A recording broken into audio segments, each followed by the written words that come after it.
বন্ধুরা, সর্বপ্রথম আমি এখানে দাঁড়িয়ে গভীর শ্রদ্ধা ভরে স্মরণ করছি বাংলাদেশী জাতীয়তাবাদের স্থপতি,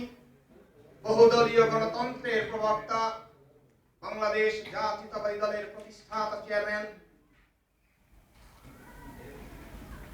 মহান স্বাধীনতার মহান ঘোষক শহীদ রাষ্ট্রপতি জিয়াউর রহমানকে। 1981 সালের এই দিনে ষড়যন্ত্র,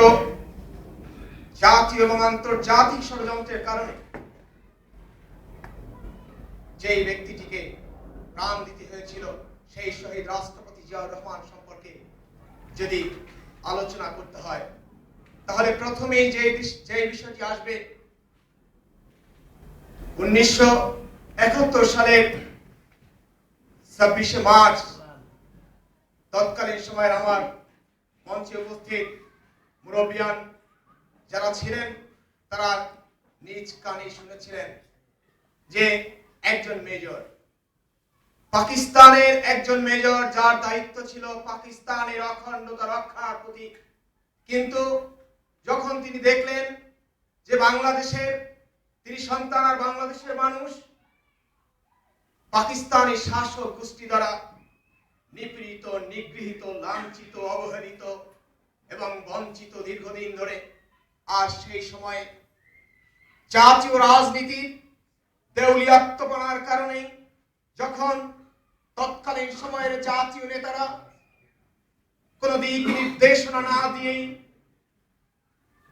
জাতিকে দিশেহারা অবস্থায় রেখে যে যার মতো পলায়ন করলেন, কেউ আত্মসমর্পণ করলেন, আর সেই সময় সাহসিকতার সাথে কালুরঘাট বেতার কেন্দ্র থেকে ঘোষণা করলেন, আমি মেজর জিয়া বলছি, আমি বাংলাদেশের স্বাধীনতা ঘোষণা করছি। সেই সময় থেকে যদি শুরু করি, এরপরেই স্বাধীনতা ঘোষণা করে তৎকালীন সময়ের তথাকথিত জাতীয় রাজনীতিবিদদের মতো রাজনৈতিক ফায়দা হাসিলের কথা তিনি মাথায় আনেননি। একজন দেশপ্রেমিক মানুষ হিসেবে যুদ্ধক্ষেত্রে নিজের জীবনকে হাতের মুঠোতে নিয়ে তিনি শত্রু নিধনের জন্য এক প্রান্ত থেকে অপর প্রান্ত ঘুরে বেরিয়েছেন। বাংলাদেশের জন্য আমাদেরকে উপহার দিয়েছেন সেই লাল সবুজের পতাকা আর আমাদের একটি স্বাধীন সার্বভৌম বাংলাদেশ। পরের ইতিহাস আপনারা জানেন। যখন 7ই নভেম্বরের পটভূমির কারণে তিনি আবার বাংলাদেশের মানুষের সামনে রাজনীতিবিদ হিসেবে আবির্ভূত হলেন, তখন রাষ্ট্রপতি হওয়ার পর একটি ক্ষুধামুক্ত, দারিদ্র্যমুক্ত জাতি গঠনের জন্য সারা বিশ্বের এক প্রান্ত থেকে অপর প্রান্তে তিনি ঘুরে বেরিয়েছেন। বাংলাদেশের মানুষের কিভাবে কর্মসংস্থান করা যায়, বাংলাদেশের মানুষের অভাব দারিদ্রতা থেকে বাংলাদেশের মানুষকে কিভাবে মুক্তি দেওয়া যায়, সার্বিক বিষয় চিন্তা করেই উনি বাংলাদেশের মানুষের অর্থনৈতিক মুক্তির সনদ, স্বনির্ভরতার সনদ 19 দফা ঘোষণা করলেন। যে 19 দফা যদি আমরা পড়ি, একজন মুসলমান হিসেবে, একজন বাংলাদেশী মানুষ হিসেবে আমরা দেখতে পাবো, যখন আমাদের জাতীয়তাবাদ নিয়ে কোন সুনির্দিষ্ট কোন নীতিমা, কোন ঘোষণা ছিল না, শহীদ রাষ্ট্রপতি জিয়াউর রহমান দেখলেন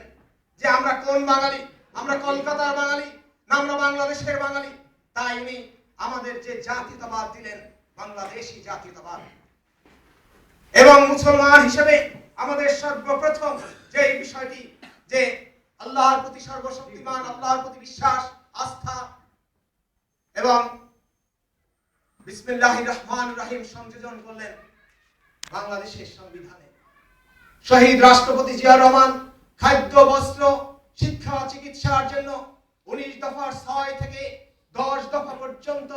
তিনি এই মৌলিক বিষয়কে 19 দফা কর্মসূচির মধ্যে আনলেন। এভাবে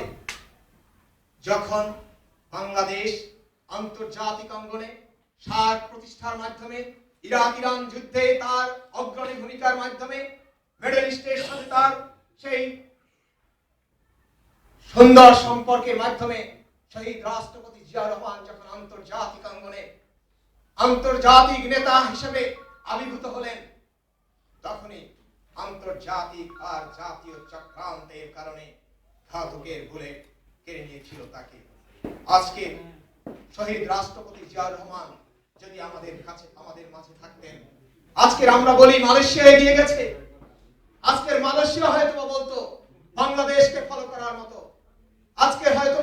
পাকিস্তান সহ সার্কের সকল কান্ট্রিগুলো বলতো